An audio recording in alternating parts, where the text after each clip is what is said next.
Hey, my lovely friends, thank you so much for your company. Today, we're going to learn a lot more vocabulary words with an eloquent speaker of the language, the late Christopher Hitchens. The words will be in the discussion.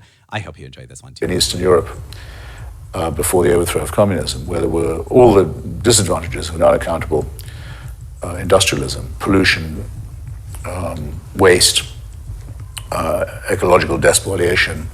The first word of the lesson is a noun. It is despoliation. But what does it mean? It refers to the act of destroying, harming, ruining something. Despoliation.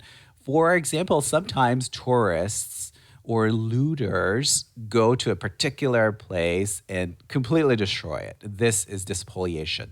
It is quite serious. It is when, for instance, the environment is harmed. This is ecological despoliation. Ecological despoliation.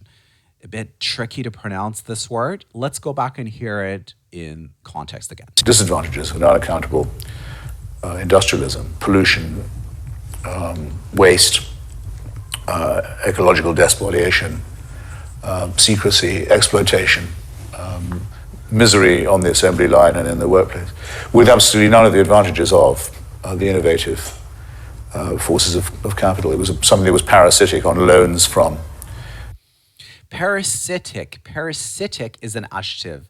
It derives from the word parasite. Literally, this usually refers to an insect that feeds off of a living organism. But you could use this word metaphorically as well. If you believe that a certain person or a body or an organization extracts resources, money, they steal, and this is illegal, this is immoral, then you can use the adjective parasitic. Their manner was parasitic, their behavior was parasitic, their action was parasitic. Parasitic. So we have the word parasite with stress on the first part and parasitic with a different stress pattern. The rest of Europe. So I think it's worth bearing that in mind. And of course, in China at present, you have an absolute collusion between a supposedly all-powerful state, which still officially operates in the name of communist ideology, and a very large number of very unaccountable private corporations. So he's referring to a collusion. But what is a collusion? This is a secret agreement, a secret deal between two people to harm a system, to destroy something. This is something which they don't want anyone else to find out about. This is pronounced collusion. And the verb is collude. So you could say that they are colluding, colluding. Pay attention to the pronunciation of the noun, collusion. So there's a zh sound there. And he says that there is a collusion between the Chinese government and some other institute. So let's go back and hear this word.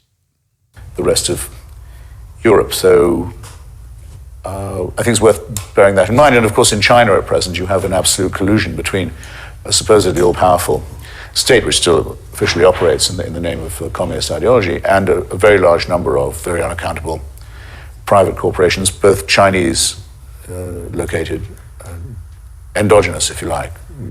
Endogenous, if you like. Endogenous means within a system, something that emerges, something that originates from within a system.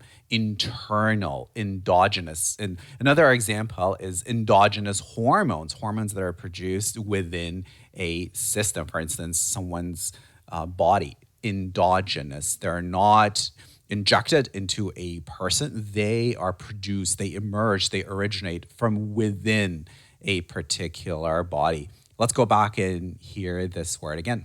And of course, in China at present, you have an absolute collusion between a supposedly all-powerful state, which still officially operates in the name of communist ideology, and a very large number of very unaccountable private corporations, both Chinese located, endogenous, if you like, local to China. And okay, a couple other words that I will quickly go over. One was unaccountable. When someone is unaccountable, they don't take any responsibility for their actions. Another word that he used was supposedly all powerful. He's using this word to indicate that they're not really that powerful. They're supposedly powerful. They believe they're very powerful, but he doesn't believe that this power is for a good cause, for a good reason, supposedly all powerful. Multinational corporations that want to take advantage of them. So